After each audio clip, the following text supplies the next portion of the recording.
Yo guys, what is going on? Welcome to the channel, Kai here. First of all, this is a brand new YouTube channel. I'm a brand new YouTuber. I'm a brand new drone flyer. Brand new everything pretty much. And today's video, what we're going to be doing is covering some cinematic footage of the DJI Mavic Air 2, which in my opinion is one of the best drones out there today. And so we actually headed out to a local rainforest where there's a lot of bushy landscape. And the footage actually came out better than we could have ever expected. And I really do think that's because the past week or so, it's been raining non-stop here on the Gold Coast in Australia.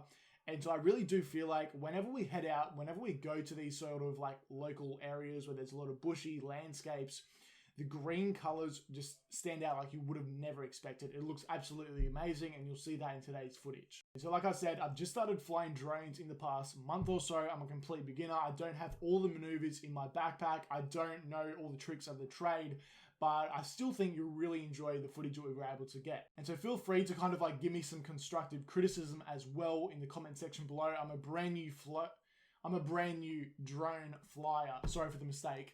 And essentially, I want to know how to improve my drone flying skills. And so if you've got any tips at all, leave them in the comment section below. I'll be replying to everyone who comments. And a lot of the footage you will see today has been captured from a pretty unique angle. I feel like whenever people get drones, they go 50 or 60 meters up in the air and they get those high angle shots. And what I've been realizing a lot as I've been watching YouTubers is they've been taking advantage of the low ground shots. These cameras, these drones, they've got amazing gimbals on them. And so I really do feel like people should be taking more advantage of these low to ground shots, which we have today. And you'll see that throughout today's footage. We've gotten really low to the ground inside of these rainforest sort of areas. And so if you stick to the end of the footage, what I'll be doing as well is going over the pros and the cons of the Mavic Air 2, the best and the worst things possible about this drone. Whether you're new to drones and you're looking to buy your first drone, or whether you're a seasoned pro and you've already had Mavic 2 Pro, Mavic 2 Zoom, maybe you've even got a Mavic Mini, maybe you're just getting started, I'm going to go over the best and the worst things about the Mavic Air 2. And without further ado, here is the footage.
Sweet, so let me know your thoughts on the footage below, guys. If you did like the video, make sure to leave a like and also comment what your favorite part of the footage was. If you didn't like it, then that's cool as well. Like I said, my name's Kai. I'm from the Gold Coast of Australia, which is the east coast of Australia. It's one of the most beautiful places in the world.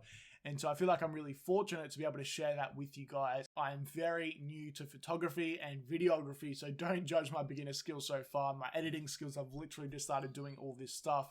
And so with that said, this YouTube channel is going to be dedicated to my personal journey as I go through from, a beginner all the way through to wherever I end up. So that might be over the coming days, the coming weeks, months, and also years. So if you guys want to sort of see content around videography and photography and to follow my personal journey, make sure to click the subscribe button below. So let's hop into the review of the DJI Mavic Air 2, my personal opinion. It's actually not the first drone that I've had. I owned a Mavic Mini beforehand.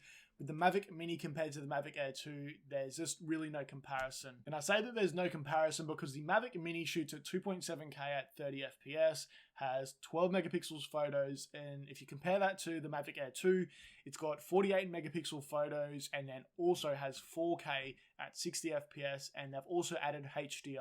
And after grabbing the Mavic Air 2 and taking it out on the first flight, I could instantly kind of tell that the quality build of this thing was much better than the Mavic Mini. When you compare the Mavic Mini build to the Mavic Air 2 build, the Mavic Air Mini seems really kind of like fragile. So if you run into something, it's pretty much game over. The Mavic Air 2, I feel like, has a much more sturdier quality build. And so from the get-go, there are a few things that I really liked on the Mavic Air 2. One, like I said, the quality and the overall sturdiness of the build of the drone is much better. There's better transmission, so that means that you can fly your drone further. DJI actually say it can be flown up to 10 kilometers. I've only ever seen this thing flown up to 5 kilometers, and I'm not sure why you would even want to fly it up to 10 kilometers anyway. Usually these drones are great for very close proximity flying. Third, it's faster. Fourth, there's just kind of like more overall options. There's 8K hyperlapses. There's a lot of quick shots. So if you're a beginner like me, you're able to actually go ahead and make the drone do a lot of cool shots on itself automatically. So you don't have to be a pro at driving these things. You literally click on quick shots, and then before you know it, it's shooting away from you, it's shooting up from you, it's going around you. There's all these cool quick shots. Whereas the Mavic Mini, for example, only has a few select shots you can do. And 5, it's really created for filmmakers and people who are on the go. This thing has amazing portability. When I bought it in the Fly More combo, it came with a shoulder bag, so you literally chuck in your batteries, your drone, and your remote, and you're on the go in a shoulder bag. You can go wherever, and you can get some cool shots. 6, on this new DJI Mavic Air 2 controller, there is a option to charge your phone. So a lot of the time, you're probably relatable. You go out, you try and fly your drone, and you realize that your phone has like 20%. And if you've got 2 or 3 batteries or even 1 battery, you know that 20% on your phone probably isn't going to last long enough to be able to get the full battery. And so what that means is you can go into the settings on the DJI Mavic Air 2, turn on the phone charger capability, and you can start charging your phone. And so those are my favorite things about the DJI Mavic Air 2. There's not a lot of things that I dislike about this drone. In saying that, I've only been using it for about 2 weeks now since I bought it. As I come along and I find things I dislike about it, I'll definitely be making videos on that and comparing it to other drones as well. For now, that's all I've got for this video, guys. I'll talk to you in the next video. I'm going to be uploading every Monday, Wednesday, and Friday, or at least every Wednesday and Friday. So again, remember to subscribe if you do like the video, and also leave a like and a comment below, and I'll talk to you guys next time. Cheers.